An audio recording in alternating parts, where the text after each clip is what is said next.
This is an age reversal update, which I like to do every time I give a talk because every couple of weeks nowadays, there's a major advance in our understanding of aging and how we can potentially reverse it. Tel Aviv University made a major announcement in which they used very aggressive hyperbaric oxygen therapy in addition to the patients breathing 100% oxygen. And they did this over a 3-month intensive period.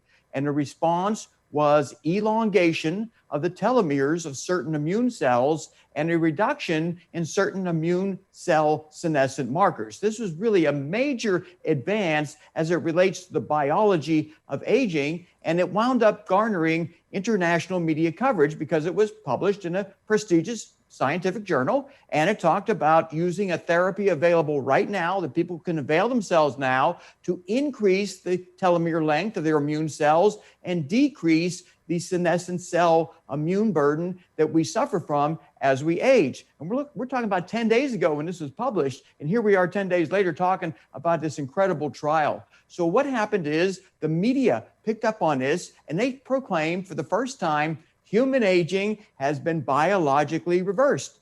And they said it's never been done before, but in reality, some of this has been done before. I'm going to get into that. But the great news is the media picked up on it, and the publications talked about the fact that it looks like humans have found a way to reverse aging. This is tremendous publicity for everything we're trying to accomplish, because the more we talk about the prospect of biological age reversal in people today, the more interest there is in academia and in the financial community and in the charitable communities. It's tremendous what the value of these media coverage can produce. Well, here's what they did. They put these people in a hyperbaric chamber, and they did this 5 days out of the week. 5 days out of the week, they did this for 3 consecutive months.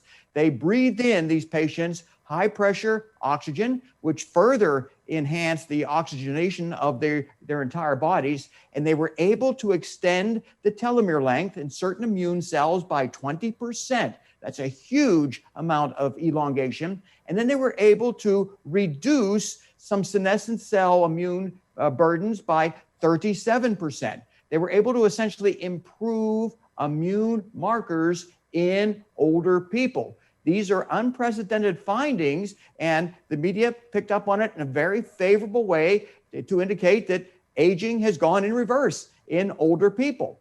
Now, the charts on this page right now, I'm most impressed with the bone marrow cells, the B cells, because you see the baseline was not very long as far as telomere length, and that improved consistently throughout these hyperbaric sessions. The telomere length of B cells improved, T cell cytotoxic T helpers, natural killer cells, they were able to lengthen the telomeres, and they were also able to reduce the senescent cells in the people that would interfere with normal immune function. This is a big problem. The senescent cell burden throughout our body accelerates aging, and it precludes implementation of certain regenerative therapies. So very exciting news. And what we did after we looked at this is, well, we talked to a lot of people, and the media talked to a lot of people. And what the scientists who did the study said is that the participants who underwent this 3-month hyperbaric oxygen protocol, their telomere length was now as long as it had been 25 years earlier. This is, again, unprecedented. Nothing like this has ever been accomplished. So the media and a lot of people around the world now understand that aging is a potentially reversible situation. So what we did is looked at what it would cost to undergo 5 daily sessions each week for 3 consecutive months. And each session involves breathing 100% oxygen by mask for 90 minutes, take a 5-minute air break to avoid oxygen toxicity.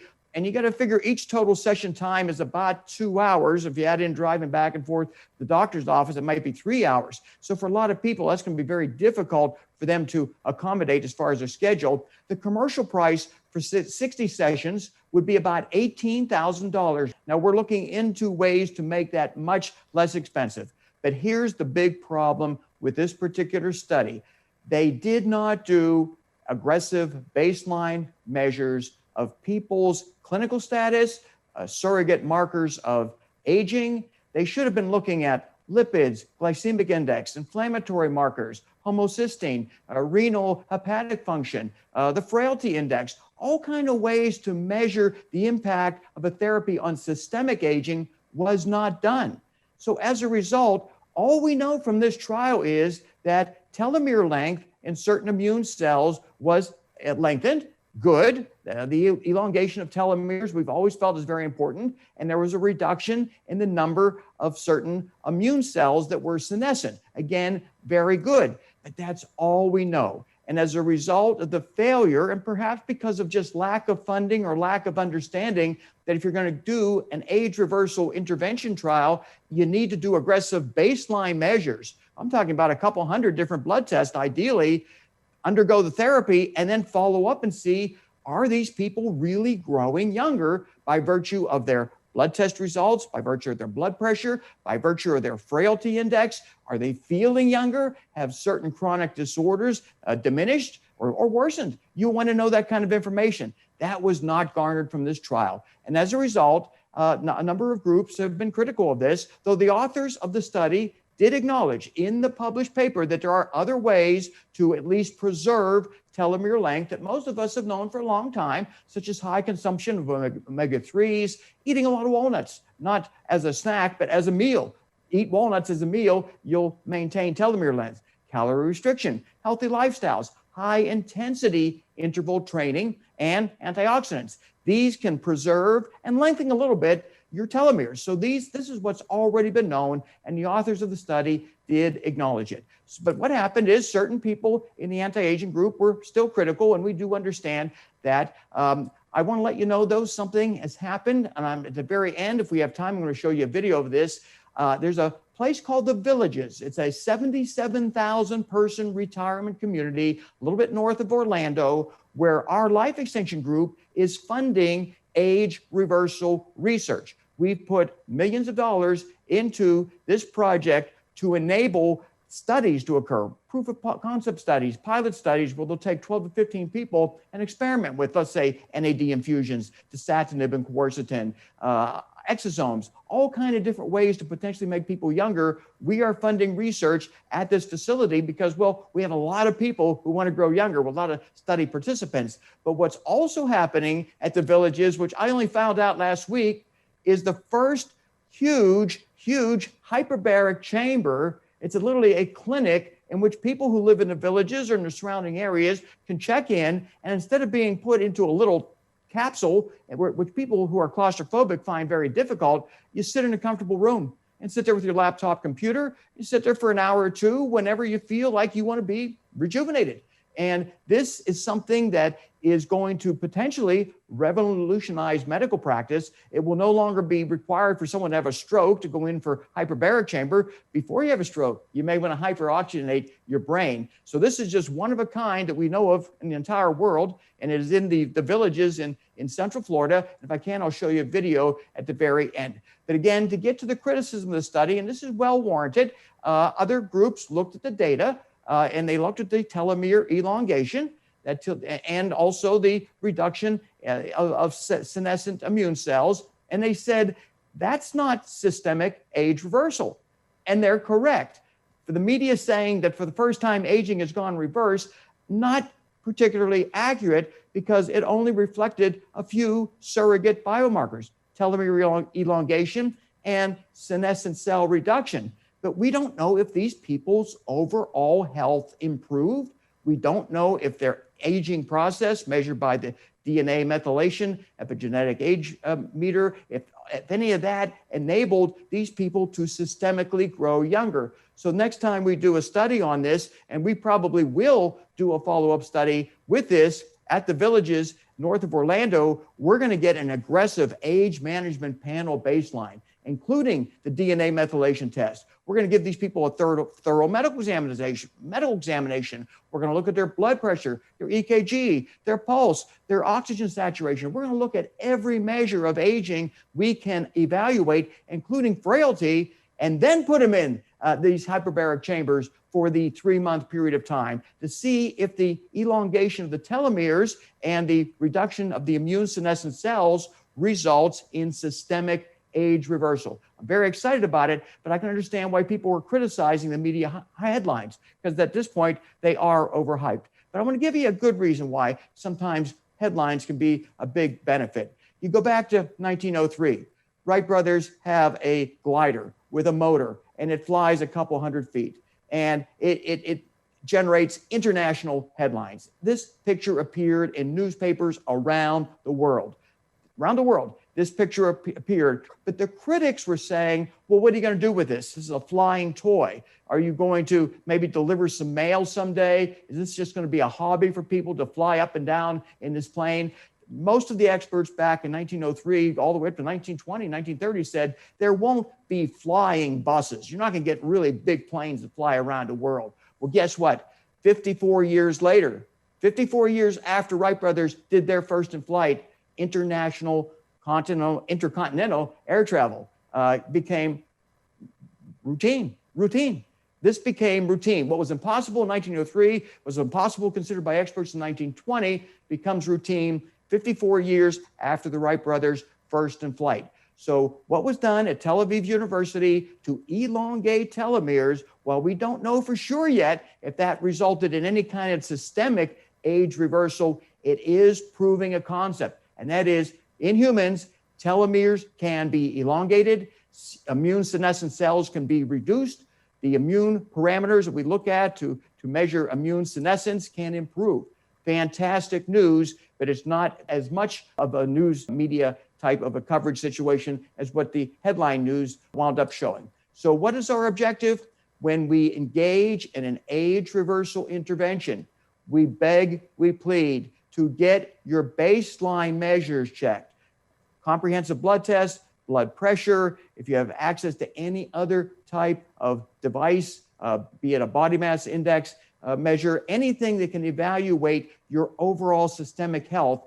Get that in balance first, by the way, that's the ideal, but at least know what it is. So before you undergo something expensive and time consuming like hyperbaric oxygen, know that when you come out, you're going to repeat those tests and see if there has been a real world reversal of your aging process. So a way that we have identified, along with many, many others, to improve clinical measures of disease. I'm talking about blood pressure, lipids, glucose, insulin levels, time-restricted eating, intermittent fasting. And last year, the New England Journal of Medicine, December 26, 2019, published an extensive review article of all the studies that had been done up until that time as it related to the benefits of intermittent fasting, where for 6 to 8 hours a day you eat, and for 16 to 18 hours a day you don't. And in the animal model, well, that reduces the risk of virtually every degenerative disease we humans face. Animals who are not fed all day long show robust benefits in response to intermittent fasting. And this is, again, a review of all the studies up until December 2019. And in human studies, it also shows an amelioration of obesity, dyslipidemia, hypertension, inflammation, the insulin resistance issue that we all face as we grow older. One study found 57% reduction in fasting insulin levels in response to intermittent fasting. So that's December 26, 2019. And we move forward to September 2020. And this is the challenge we all face with science, that it's not always consistent. Journal of the American Medical Association publishes a well-controlled study where they tried the intermittent fasting in a group of people. The group lost a little bit of weight who did the intermittent fasting, but they weren't able to see the improvements in metabolic risk markers that have been found in all of the previous studies. Now, we have some reasons to believe why this study failed, but the bottom line is the preponderance of the published evidence strongly supports the life-enhancing, life-extending benefits of intermittent fasting. And myself, I only eat 6 to 8 hours over most periods of the day. I can easily go 16 to 18 hours without eating. I enjoy it. I feel better. My markers of aging have gone in reverse in a dramatic way in response to NAD infusions, in response to metformin, in response to a number of experimental therapies I've engaged in. But perhaps the most profound, the one that's generated the most robust benefit, has been intermittent fasting. But then a month later, thank goodness a rescue study came around. This study looked at people who didn't eat or drink anything from dawn to dusk, only 14 to 15 hours each day. I think most people can do that if they get used to it. And these people did lose good weight. 7.25 pounds of weight loss is significant over a 1 month period of time, a drop in blood pressure. But what this study revealed is something that should motivate every one of us to consider slowing down how much we put in our body. Just confine it to 6 to 8 hours a day, because there was a significant increase in the tumor suppressor anti-cancer proteins in our cells and a significant decrease in tumor promoter pro-cancer proteins in the cells of these study participants who simply went without eating from the time the sun went up to the time the sun went down. Just 14 to 15 hours each day, not the 16 to 18 hours that has been done in other intermittent fasting studies. And in addition to that, a particular protein called calreticulin, it improved by about 16 times. And that is known to enhance the IgG response to SARS-CoV-2. So you've got an immune enhancing effect, an anti-cancer effect. You've got a drop in blood pressure, drop in weight loss, just by avoiding eating and drinking between dawn and dusk, 14 hours each day. So that's what the latest study on intermittent fasting showed. So I felt real good when this one came out just a couple of weeks ago. So the next topic is, well, the media. They continue to give age reversal research lots and lots of publicity. So Vogue magazine, they had a big article talking about everything we already know about metformin, calorie restriction, ripamycin, all of the different interventions are being done. They reported on, and that means more and more people are seeing this. Now, you might wonder, is it really that important that readers of Vogue magazine see this? Well, I'm just going to go like every 2 or 3 seconds, just move the slide forward. We at Life Exchange, of course, have been talking about age reversal forever, but starting around 2015, conventional media started talking about the fact that humans are looking forward to much longer and healthier lifespans. They're talking about finding cures for aging, finding ways to literally live forever. This has been in the media since year 2015. Before that, you never saw it. So magazine after magazine talked about different ways that people are seeking to reverse their aging process today, and the experimental research that is yielding incredible benefits in the laboratory models, just incredible benefits worldwide in international studies. I got a nice write-up in Popular Science magazine back in 2018. That's myself, my 2 sons back then. And again, the media continued to give us favorable coverage. New Scientist hit on the cover of the magazine last year talking about a cure for aging. You never would have found that before, but this is the new world. The new world understands aging is a reversible condition. We just have to put the pieces together. In Time magazine last year, they also talked about the fact that there is no longer a dreadful inevitability that we're going to die. It's not inevitable anymore because science is moving the technology forward. So Harvard, by the way, geneticist George Church got incredible coverage on 60 Minutes right at the end of 2019. The world has discovered age reversal. It's no longer the controversial topic it was before. Now, to tie that all together, this is out of an obituary in the Wall Street Journal. And the Wall Street Journal, when they do an obituary, it's usually a very significant person. In this case, an individual who developed the concept of using robotics and computer-driven technology to construct automobiles and other types of products. Well, he read an article in Scientific American in 1952 defining a research at MIT that was developing rudimentary computer programs so they could have programmable machine tools. And that was the genesis. The genesis of what we have today, these assembly lines that are operated by AI-driven robots, that was all generated by a single article in Scientific American read by a man in Japan who flew to MIT and to other places to put the pieces together and make the cars you drive built by robots, turn it into a reality. He did die at age 95. He created a $40 billion company and he revolutionized the world. And it all started from an article he read in Scientific American. And well, last year, we had a nice article in MIT Technology Review. It proclaimed on the cover, old age is over. Of course, it really isn't. But they talked a lot about myself, about RadFest, about the work we're doing our clinical research aimed at finding a cure for biological aging, put it in reverse and keep it in reverse so people no longer die. So that was a little bit of an analogy of why we have the robotics in our car. And it all started from a magazine article. And we've had hundreds of favorable press coverages over the last 5 years about age reversal research. So today's dilemma, we know targeting only one pathway is not going to produce a meaningful change in our health or longevity. The solution, of course, is a cocktail of treatments to improve health, and measure these very carefully by surrogate measures of biological age and clinical measures. This is the solution. And the great news is we've got lots and lots of potential age reversal interventions. And most of us are engaged in many of these already, boosting our AMPK, lowering mTOR, boosting sirtuin protein structure via the resveratrol, increasing sirtuin protein functionality by enhancing NAD.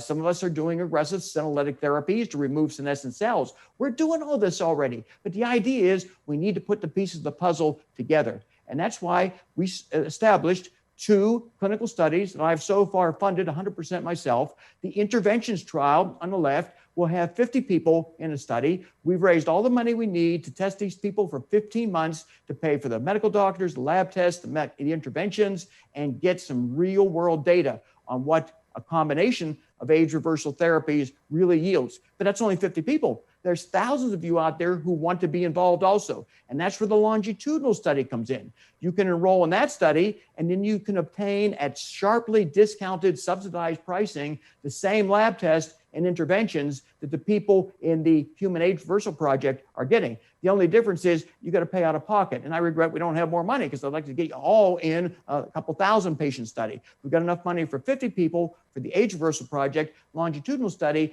Everyone should enroll so that you can maybe qualify for the Age Reversal Project or at a minimum mimic the benefits of it. So what we're doing with the intervention trial, the goal induce statistically significant and real world, I mean real world meaning people feel younger, age reversal in a 12 to 15 month period. Now, of course, we're going to do extensive baseline measures of everything we can measure baseline and do continuing follow-up measures to identify which of these therapies is inducing a regenerative effect. But the bottom line is this is something that's never been done in human history, a multimodal approach to age reversal. We're fully funded, which really makes it nice. And we're evaluating a combination of compounds that individually have been shown to increase lifespan. We're putting them all together in a sequential order that we believe has a strong degree of efficacy. So again, we're seeking to reverse aging with combined interventions.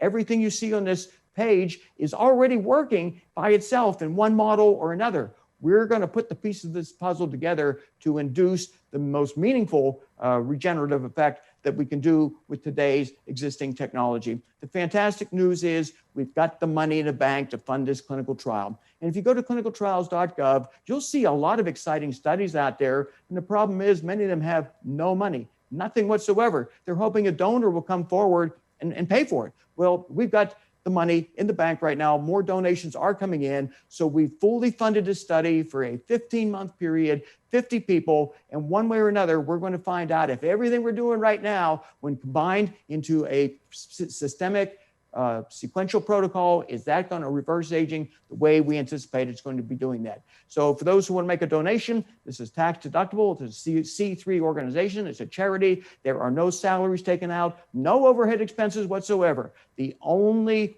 way we use money for this particular charity is to fund the Human Age Reversal Project, which is the Vitality in Aging Interventions trial. That's where the money goes for that. So on the left, the interventions trial, fully funded. We are working around the clock to get that trial up and running. Longitudinal study, you can enroll on that anytime you want, and that will give you access to lab test interventions at the lowest bottom line prices we can make them available to you for. So our purpose when we do these studies, identify risk factors that cause you to age individually, give you access to these biomarker tests that laboratories will charge $3,000, $4,000 for. We can get them for you for maybe $400, $500, $600, and then gain access to these interventions at very low prices. And you'll be essentially joining a group, a team effort to defeat biological aging. That's what this is all about. So the enrollment in the VIA longitudinal study,